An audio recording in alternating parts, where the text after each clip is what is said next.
Hey there, fellow riders and adventure seekers. Welcome to another thrilling episode of our motorcycle adventure vlog. Bisitahin ang Barangay Pinagbuhatan, Pasig City, Metro Manila kung saan matatagpuan ang San Sebastian Parish at sa tabi ng simbahan ay ang Escuela Católica de San Sebastian, ECSS, ay ang parochial school ng San Sebastian Parish sa Pinabuhatan, Pasig.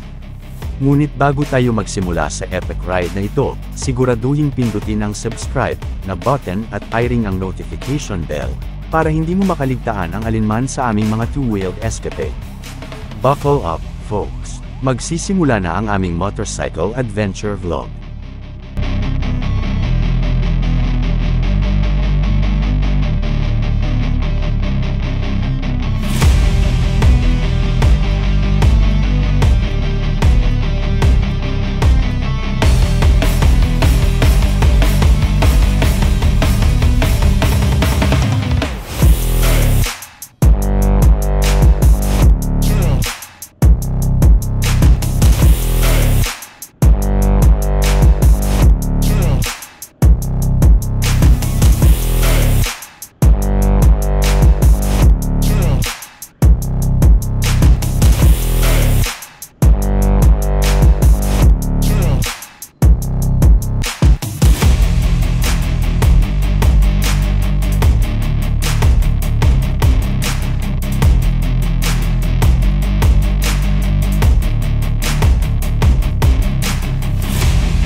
About San Sebastian Parish, Pinagbuhatan, Pasig City. Sa kasaysayan ng pagpapalaganap ng Kristyanismo sa ating bansa, ang mga Kastilang misyonerong Agustino ay dumating sa ating baryo noong ika-20 ng Enero taong 1572 at naganap ang kauna-unahang misa sa bayan ng Pasig na araw din ng kapistahan ni San Sebastian, isang martir at kawal Romano, kaya't inialay ng mga paring Agustino ang ating baryo sa kanyang pangalan. Ang baryo ay unang tinawag na San Sebastian de Pasig at dahil malapit sa lawa ng Laguna, madaling bamahan noong panahong yon, kaya't nagpasya ang mga pari na ilipat ang kapilya sa isang mataas na lugar. Ito nga ngayon ang kasalukuyang Immaculate Conception Cathedral na luklukan ngayon ng Diocese ng Pasig. Noong panahon na yon, nang nagsisisma ang ating mga ninuno, sila ay tinatanong ng mga taga Malinaw at Karatig Baryo kung saan sila galing. Ang kanilang sinasagot ay, galing po kami sa pinagbuhatan ng unang misa, at dahil doon kaya pinagbuhatan ang naging tawag sa baryo. Ayon sa mga matatanda ng nayo noon, ang imahe ng patron na si San Sebastian ay natagpuang lumulutang sa ilog na malapit sa lugar. Batay din naman sa lathala ng mga paring Agustino, dumating ang Kristyanismo sa lugar sa petsa ng kapistahan ni San Sebastian. At batay sa pagsasaliksik na ginawa ni na Don Carlos Tec at Dr. Lucio P.R. Santiago, mga kilalalang historiador ng Pasig, na pinadala sa Espanya upang pag-aralan ang kasaysayan ng Pasig. Isang dokumento ang nagsasabi na bago tawaging pinagbuhatan ang nayon, ito ang unang naging kabisera ng Pasig at tinawag na San Sebastian de Pasig.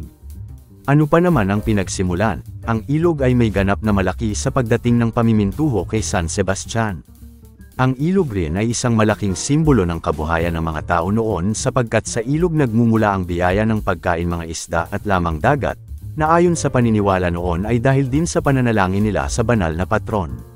Mula rito ay pinasimula ng mga matatanda ang pagoda sa ilog upang baliktanawan ang kasaysayan ng pagkakapulot sa mahal na patron noon sa ilog. At bilang pag-alaala sa pagdating ng banal na imahe ng patron, ang translation, sa kauna-unahang pagkakataon sa kasaysayan ng parokya ay gagawin upang simulan ang bagong tradisyon ng pagbubukas sa kanyang nobenaryo sa naiibang paggunita sa kanyang pagsapit sa nayon ng pinagbuhatan. At bilang pag-alaala na rin sa pag-ahon niya sa unang pagoda na naganap sa lugar noong unang ginanap ang pinagmamalaking pagoda ng pinagbuhatan sa lungsod Pasig. Ang paglilipat o translation mula sa baybayin ng ilog patungo sa dambana ng pananampalataya ng mga deboto ni San Sebastian ay pasisimulan.